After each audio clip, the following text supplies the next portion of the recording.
Hello students, welcome to my YouTube channel the commerce click. तो आज हम अपने चैप्टर में एक नया टॉपिक जो है वो स्टार्ट करने जा रहे हैं, that is interest on loan by partners to the firm.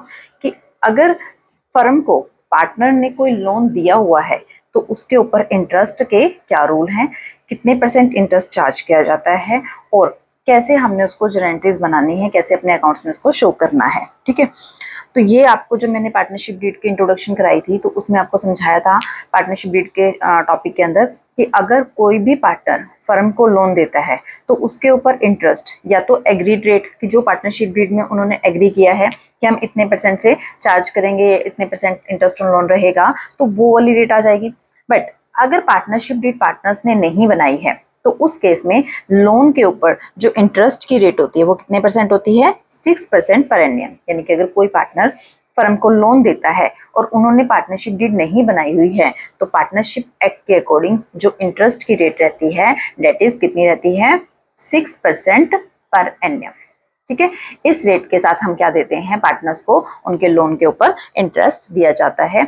और एक बात ध्यान रखना बच्चों, इसमें टाइम जरूर कंसीडर करना, ठीक है ना। जिस डेट पर पार्टनर ने फर्म को लोन दिया है उस डेट से लेकर 31 मार्च यानी जब आपका अकाउंट क्लोज होते हैं, जब हमारा फाइनेंशियल ईयर खत्म होगा तो उस डेट तक का हम जो है इंटरेस्ट कैलकुलेट करके उसको दे देंगे। ठीक है, तो चलिए अब जनरल समझते हैं क्या होगा जब आपने लोन लिया होगा। ठीक है, पहला केस ये भी हो सकता है ना कि पार्टनर ने सब जनरल एंट्री बनाने के लिए अगर पूरी दे दी जाए और उसमें लिखा हुआ है कि पार्टनर ने लोन दिया है, कोई सी भी डेट स्पेसिफाई हो सकती है, तो जिस डेट पर आपको यानी कि फर्म को लोन पार्टनर ने दिया है, ठीक है, तो लोन लेने की एंट्री क्या की जाएगी, आपकी पैसा आएगा आपके बैंक अकाउंट में, तो क्या आएगा, बैंक अकाउंट डेबिट। ठीक है, तो कहां से पैसा आया है, लोन से पैसा आया ना, तो क्या लिखेंगे हम, पार्टनर का नाम नहीं लिख देंगे कि मान लीजिए सपोज ए और बी पार्टनर है और ए ने लोन दिया तो आप क्या लिख दो, A bank account debit to A account, नहीं, ए खाली नाम नहीं आएगा क्योंकि हमें कौन सी फॉर्म में मिले, लोन की फॉर्म में, तो ये स्पेसिफाई करना जरूरी है, लोन बाय उस पार्टनर का नाम आ जाएगा। ठीक है, जिस भी पार्टनर ने दिया है, लोन बाय ए अकाउंट। ठीक है, ये कौन सी एंट्री होगी, जब आपने लोन लिया है, यानी कि फर्म है आपकी, ठीक है ना, अकाउंटेंट हो आप, तो जब फर्म में पार्टनर से लोन आता है तो फर्म के अंदर पैसा आता है, इसलिए बैंक अकाउंट डेबिट टू में आप लोन जिस पार्टनर से लिया है वो लिख देंगे, लोन बाय ए, अगर बी से लिया होता तो क्या आ जाता, टू लोन बाय बी। ठीक है, कोई भी नाम पार्टनर का जो नाम है स्पेसिफाई, जो भी नाम आपको पार्टनर का कर रखा हो वो नाम आपका आ जाएगा, और बैंक अकाउंट डेबिट क्योंकि पैसा आपके बैंक में आ गया। ये कब की एंट्री है, जब लोन आपने यानी कि फर्म ने लोन लिया है, पार्टनर्स ने लोन आप फर्म को दिया है, उस टाइम पर ये एंट्री बनाई जाती है। ठीक है, अब उसके बाद जब हम इंटरेस्ट प्रोवाइड करेंगे पार्टनर्स को, ठीक है, पार्टनर्स के लोन के ऊपर जब इंटरेस्ट प्रोवाइड किया जाएगा तो इंटरेस्ट क्या है, खर्चा है। ठीक है, इंटरेस्ट किसके ऊपर इंटरेस्ट है, ये जो भी नाम है, जैसे हमने सपोज लोन बाय ए है, ए से लोन लिया है तो interest on loan by A account debit. ठीक है, कि जो लोन ए से लिया था उसके ऊपर जो है इंटरेस्ट वो हम क्या करेंगे, डेबिट करेंगे, और ये किस अकाउंट में जाएगा, ये लोन बाय पार्टनर, यानी कि लोन बाय पार्टनर का हम यहाँ क्या अज्यूम कर रहे हैं, ए नाम ही अज्यूम कर रहे हैं, तो लोन बाय पार्टनर जो अकाउंट होगा उसी में जाएगा। क्लियर है, ये कब का है, जब इंटरेस्ट ऑन लोन हम क्या करते हैं, पार्टनर्स को प्रोवाइड करते हैं। ध्यान रखना बच्चों, जब हमें पार्टनर को सैलरी देनी है, कमीशन देनी होती है, या प्रॉफिट डिविजिबल प्रॉफिट का शेयर ज्यादा देता है तो वो हम उसके कैपिटल अकाउंट में डालते हैं। क्लियर है बात, बट जब हमने लोन का इंटरेस्ट देना है तो ये पार्टनर्स के कैपिटल अकाउंट में नहीं जाएगा, ये पार्टनर्स का जो लोन अकाउंट बनाएंगे हम उसके अंदर जाएगा। क्लियर है, ये छोटी छोटी बातें बच्चों ध्यान से समझा करो क्योंकि जो एमसीक्यूज के फॉर्म में क्वेश्चंस बनते हैं वो यहीं से बनते हैं। जो छोटी छोटी बातें हम समझाते हैं ना कि इंटरेस्ट ऑन लोन कहाँ जाना है, इसको कौन सा एक्सपेंस माना जाता है, यही एमसीक्यूज के फॉर्म में क्वेश्चन आ जाती है, जो आप कहते हो कि ये तो हमने पढ़ा ही नहीं था। तो इंटरेस्ट ऑन लोन जो है पार्टनर्स के कैपिटल अकाउंट में नहीं जाता, ठीक है, जब हम उसको प्रोवाइड करते हैं या उस पर लगाया जाता है तो उसके पार्टनर्स के जो लोन अकाउंट होता है वो उसके अंदर ट्रांसफर किया जाता है। ठीक है, फिर जब हमारा अकाउंटिंग ईयर क्लोज होता है यानी कि 31 मार्च को, तो हम ये लोन कहाँ ट्रांसफर करते हैं, कौन से अकाउंट में डालते हैं, प्रॉफिट एंड लॉस अकाउंट में डालते हैं। किसमें डालते हैं इस इंटरेस्ट को, profit and loss account debit to किसको ट्रांसफर कर रहे हैं, इंटरेस्ट ऑन लोन, तो interest on loan by A account. Clear है, समझ आया, पहली एंट्री जब हमने फर्म ने लोन लिया है पार्टनर ए से, तो उस टाइम पर हमने एंट्री बनाई bank account debit to loan by A. फिर हमने इंटरेस्ट प्रोवाइड किया है, तो interest on loan account debit, क्योंकि ये हमारा खर्चा है, ठीक है, टू जिस भी पार्टनर का लोन अकाउंट है उसमें ट्रांसफर कर देंगे। उसके बाद जब हम अपना ईयर एंड करते हैं, अपनी बुक्स क्लोज करते हैं, तो ये जो हमारा एक्सपेंस है इंटरेस्ट ऑन लोन बाय ए, ये कहाँ ट्रांसफर कर देते हैं? प्रॉफिट एंड लॉस अकाउंट में। अब जो इंटरेस्ट ऑन लोन है वो कौन से अकाउंट में ट्रांसफर होता है बच्चों? प्रॉफिट एंड लॉस अकाउंट में, ना कि P&L एप्रोप्रिएशन अकाउंट में। ये ध्यान से सुनना कि इंटरेस्ट ऑन लोन जो, क्योंकि जो खर्चा होता है उस खर्चे का नाम क्या होता है? Charge against profit. क्या बोलते हैं इसको? Charge against profit. तो चार्ज अगेंस्ट प्रॉफिट के नाम से जितने भी खर्चे होते हैं वो सब आपके कौन से अकाउंट में जाने चाहिए? P&L अकाउंट में जाने चाहिए, ना कि एप्रोप्रिएशन में जाने चाहिए। मैंने बार बार क्लियर किया है कि P&L एप्रोप्रिएशन अकाउंट बनता है एप्रोप्रिएशन के लिए, प्रॉफिट के बंटवारे के लिए, प्रॉफिट के डिवीजन के लिए, ठीक है ना। तो प्रॉफिट में से सैलरी देनी है, पार्टनर्स को कैपिटल, इंटरेस्ट ऑन कैपिटल देना है, या पार्टनर्स को कमीशन देनी है, उसके लिए P&L एप्रोप्रिएशन बनता है। बट जो कंपलसरी खर्चे हैं, लाइक मैनेजर की कमीशन हो गई है, या पार्टनर्स ने जो लोन था इसका इंटरेस्ट पे करना है फर्म ने, तो ये जो है ये चार्ज अगेंस्ट प्रॉफिट एक्सपेंस होते हैं। और चार्ज अगेंस्ट प्रॉफिट एक्सपेंस किस में जाते हैं? हमारे प्रॉफिट एंड लॉस अकाउंट में जाते हैं। क्लियर है बच्चों आपको ये इंटरेस्ट ऑन लोन का टॉपिक, कि फर्म को अगर पार्टनर ने लोन दिया है तो हमने उसकी ट्रीटमेंट कैसे करनी है? आई थिंक क्लियर है ये। तो चलिए करते हैं हम इसका एक प्रैक्टिकल क्वेश्चन। पढ़िए, प्रैक्टिकल क्वेश्चन रीड करते हैं अपना। A and B are partners with capital of rupees 5 lakh and 3 lakh respectively. A और B पार्टनर्स दिए गए हैं, कैपिटल कितनी बोली गई है उनकी? 5 लाख और 3 लाख बोली गई है। प्रॉफिट दिए गए हैं आपको फॉर द ईयर एंडेड 31 मार्च 2024 को, यानी कि जो आपका ईयर कब एंड हो रहा है 31 मार्च 2024 को, उसके प्रॉफिट हमें गिवन है, दैट इज 3,46,000। अब आपने दिखाना है show the distribution of profit after taking the following into consideration, कि आपने प्रॉफिट की डिस्ट्रीब्यूशन कर दिखानी है, कि आपने इसको सब ये जो चीज है जो हमने देनी है उसके बाद जो प्रॉफिट बचता है उसके डिस्ट्रीब्यूट दिखाइए, ठीक है। पढ़िए क्या क्या देना है हमने। Interest on loan of rupees 1,50,000 by A to the firm provided on 1 April 2023, कि ए ने फर्म को लोन दिया था कितने रुपीस का? 1,50,000 रुपीस का। कब दिया था? 1 अप्रैल को, यानी ये तो पूरे साल ही रहा ना, 1 अप्रैल 2023 को जब हमारा ईयर स्टार्ट हुआ, और एंड कब हो रहा है? 31 मार्च 2000। तो टाइम कंसिडरेशन मैंने बोला था ना कि ध्यान जरूर रखना, तो इस पर तो 12 महीने का पूरा इंटरेस्ट लगेगा। क्लियर है? अब इंटरेस्ट कितना लगेगा? ये तो हमारा क्या है? लोन का अमाउंट है 1,50,000। इसके ऊपर जब हम इंटरेस्ट कैलकुलेट करेंगे तो कितने परसेंट कैलकुलेट किया जाएगा? आपको बताया था ना, क्योंकि इस क्वेश्चन में हमें क्या है, इंटरेस्ट की रेट नहीं बताई गई है। तो जब इंटरेस्ट की रेट नहीं बताई गई तो कितने परसेंट लगता है हमारा? 6% के हिसाब से लगता है। तो हम कैलकुलेशन कर लेते हैं वर्किंग नोट में इसकी। वर्किंग नोट, ठीक है। लोन किसने दिया है? ए ने दिया है, तो interest on loan by A, ठीक है। लोन का अमाउंट कितना है? 1,50,000। 1,50,000 कितने परसेंट लगाना है? 6%, क्योंकि रेट नहीं बोला गया। कितना आ गया? 9,000 rupees. That is your interest on loan by A. Clear है कि इंटरेस्ट ऑन लोन कितना आ गया हमारा, यानी कि हमें कितना इंटरेस्ट देना पड़ेगा पार्टनर को? 9,000 रुपए का। इंटरेस्ट ऑन कैपिटल 5% लगाना है, ठीक है। इंटरेस्ट ऑन कैपिटल कैलकुलेट करेंगे, 5 लाख का 5% करेंगे तो दैट इज 25,000, और 3 लाख का जो 5% कैलकुलेट करेंगे दैट इज 15,000, ठीक है। तो ए का जो इंटरेस्ट ऑन कैपिटल कैलकुलेट हो गया 25 और बी का कैलकुलेट हो गया 15,000। क्लियर है? इंटरेस्ट ऑन ड्राइंग 6% पर एनियम। ड्राइंग आपको दी है, ए की 60,000, बी की 40,000।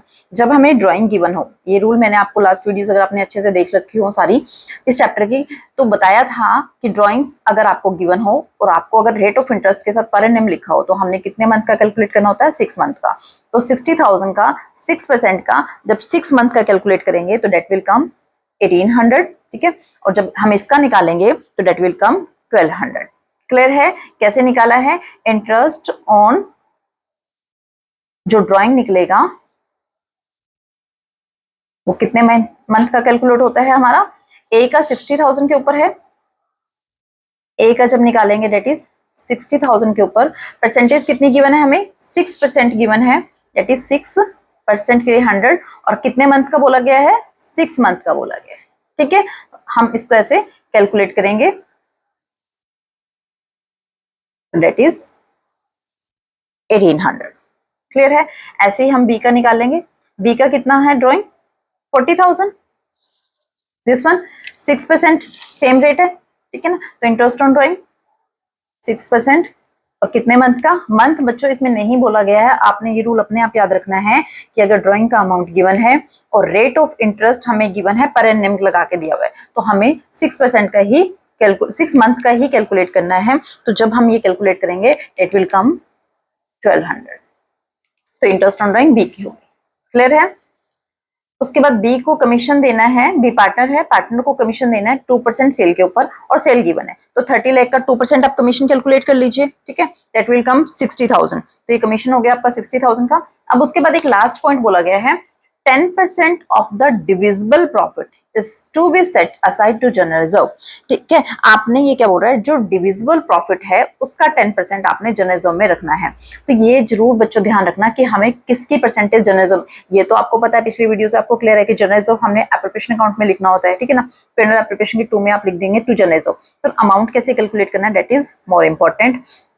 जब एक क्वेश्चन मैंने पहले कराया था उसमें था हमारा 10% नेट प्रॉफिट का हमने ट्रांसफर करना था, तो हमने उसमें जो भी नेट प्रॉफिट जैसे एक गिवन था इसका हमने 10% कर दिया था। बट इस क्वेश्चन में हमें डिविजिबल प्रॉफिट का 10% बोला गया है, ना कि नेट प्रॉफिट का। अगर यहाँ वर्ड होता नेट प्रॉफिट तो हमने इसका 10% कर सेट कर देना था, ठीक है, जनरल में हम ट्रांसफर कर देते। बट क्योंकि इस क्वेश्चन में हमें 10% किसका बोला, डिविजिबल प्रॉफिट। डिविजिबल प्रॉफिट कौन से होते हैं बच्चों, जो प्रॉफिट में से एप्रोप्रिएशन में जितने हम देते हैं ना, डेबिट साइड में इंटरेस्ट ऑन कैपिटल देते हैं, सैलरी देते हैं, कमीशन देते हैं पार्टनर्स को, और क्रेडिट में इंटरेस्ट ऑन ड्राइंग, वो सब करने के बाद जो लास्ट में डिविजिबल प्रॉफिट बचता है, जो हम पार्टनर्स में उनकी रेशियो में शेयर करते हैं, उसको हम बोलते हैं डिविजिबल प्रॉफिट। क्लियर है। तो उसका 10% हमने क्या करना है, जनरल में ट्रांसफर करना है। आई थिंक क्वेश्चन जो है आपको क्लियर हो गया है कि हमने क्या करना है, इसमें सारी कैलकुलेशन हमने कर ली है। तो अपने क्वेश्चन में देखते हैं हम कैसे हमने इसको बनाना है। तो देखिए सबसे पहले बनेगा प्रॉफिट एंड लॉस अकाउंट।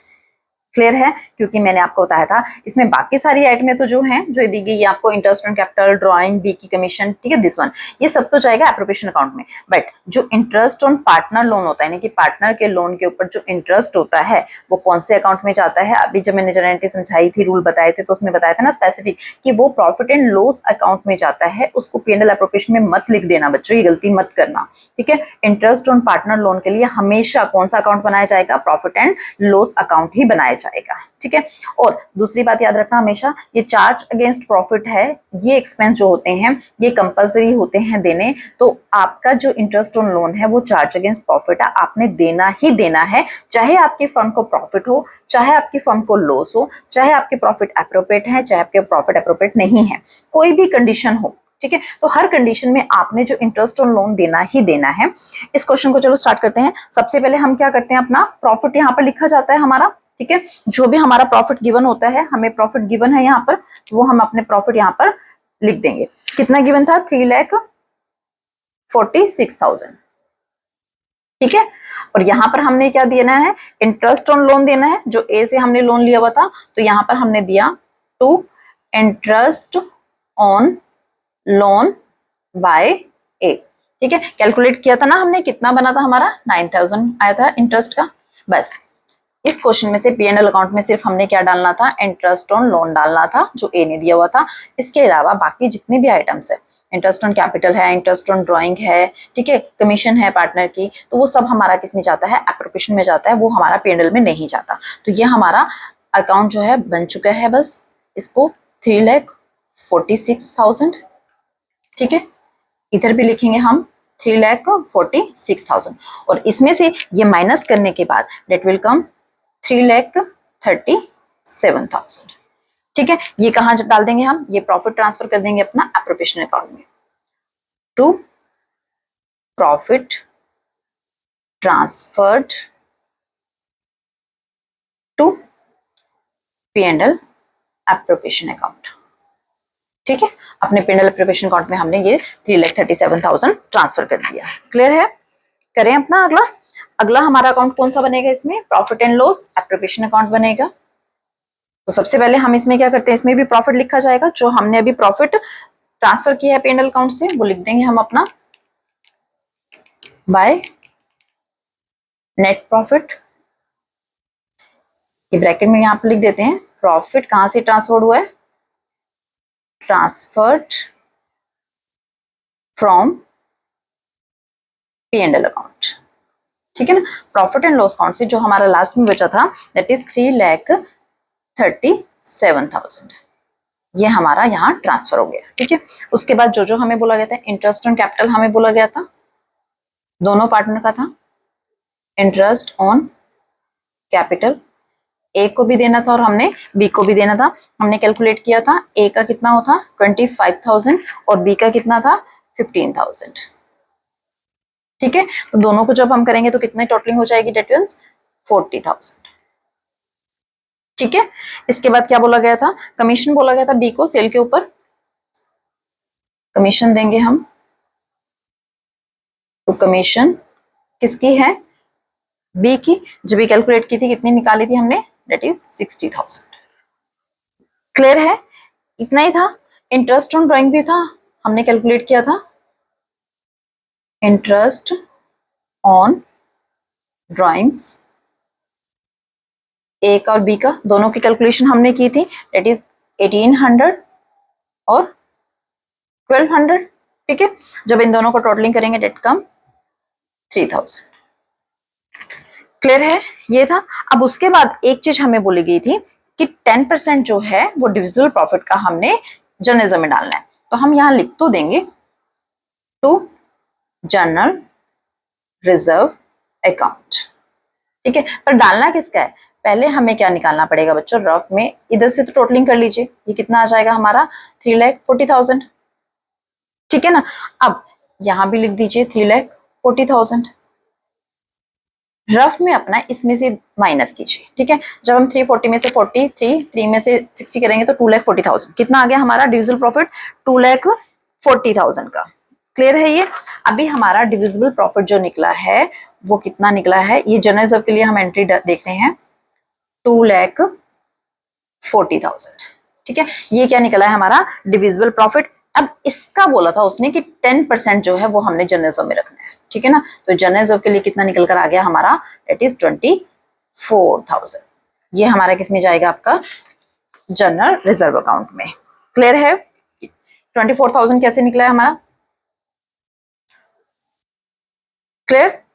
अब अगर यही परसेंटेज हमें 10% नेट प्रॉफिट का बोला होता तो हमारा कितना होता 33,700 होता। बट क्योंकि डिविजिबल प्रॉफिट का बोला गया है तो इसलिए सारे एक्सपेंस जो भी थे या जो इनकम थी ये सब एडलेस करने के बाद जो यहाँ बचता है उसका 10% हमने जो है जनरल रिजर्व में ट्रांसफर किया है। क्लियर है। अब प्रॉफिट बांटना भी तो है ना पार्टनर्स में, ठीक है। तो अब क्या करेंगे, अपने 340 में से तो हमने माइनस कर ही रखा था, ठीक है। 2,40,000 था, 2,40,000 में से 24,000 दिस वन और माइनस कर दीजिए तो कितना आ जाएगा, दिस वन 2,16,000। क्लियर है।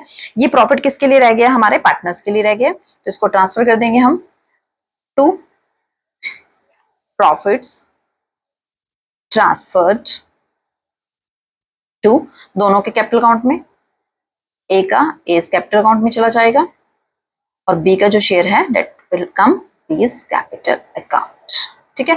अब रेशियो तो इस क्वेश्चन में नहीं बताई गई थी कि आपने किस रेशियो में जो है प्रॉफिट डिस्ट्रीब्यूट करना है। तो जब रेशियो ना बताई गई हो तो हम क्या लेते हैं, इक्वल। तो 2,16,000 को जब हम इक्वली रेशियो में डिस्ट्रीब्यूट करेंगे इट विल कम 1,08,000 ए का और 1,08,000 बी का। तो जब इनका टोटल करेंगे तो हमारा आ जाएगा 2,16,000। क्लियर है। तो ये आपका क्वेश्चन था बच्चों, ठीक है। इसमें कुछ मोटी मोटी जो बातें आपको हमेशा याद रखनी है, इंटरेस्ट ऑन पार्टनर लोन, जो पार्टनर ने लोन फर्म को गिवन दिया हुआ है तो उसके ऊपर हमेशा अगर कोई पार्टनरशिप डीड नहीं बनाई गई है और आपको इंटरेस्ट की रेट नहीं बताई गई है तो 6% जो है पर एनएम की डेट से आपने इंटरेस्ट चार्ज करना है और उसके ऊपर टाइम कंसिडरेशन जरूर लगाना है कि लोन कब दिया गया था और तब से लेकर उस डेट से लेकर 31 मार्च तक की आपने इंटरेस्ट का कैलकुलेशन करना है, ठीक है। उसके बाद आपका इंटरेस्ट ऑन लोन हमेशा कौन से अकाउंट में जाएगा, प्रॉफिट एंड लॉस अकाउंट में जाएगा, क्योंकि वो आपका चार्ज अगेंस्ट प्रॉफिट एक्सपेंस होता है, ठीक है। उस एक्सपेंस का नाम क्या है, चार्ज अगेंस्ट प्रॉफिट, इसलिए हमेशा वो प्रॉफिट एंड लॉस अकाउंट में जाएगा। और इवन चाहे फर्म को प्रॉफिट है या नहीं है, चाहे फर्म को लॉस ही क्यों ना हो, आपने तब भी प्रॉफिट एंड लॉस अकाउंट बनाकर इंटरेस्ट ऑन लोन देना ही देना है, ठीक है। क्लियर। तो ये आपका आज का क्वेश्चन था। तो होप आपको आज की वीडियो अच्छी लगी होगी, आपको जो टॉपिक समझाया गया वो आपको अच्छे से समझ आ गया होगा। तो मिलते हैं अपनी नेक्स्ट वीडियो में। Thank you so much.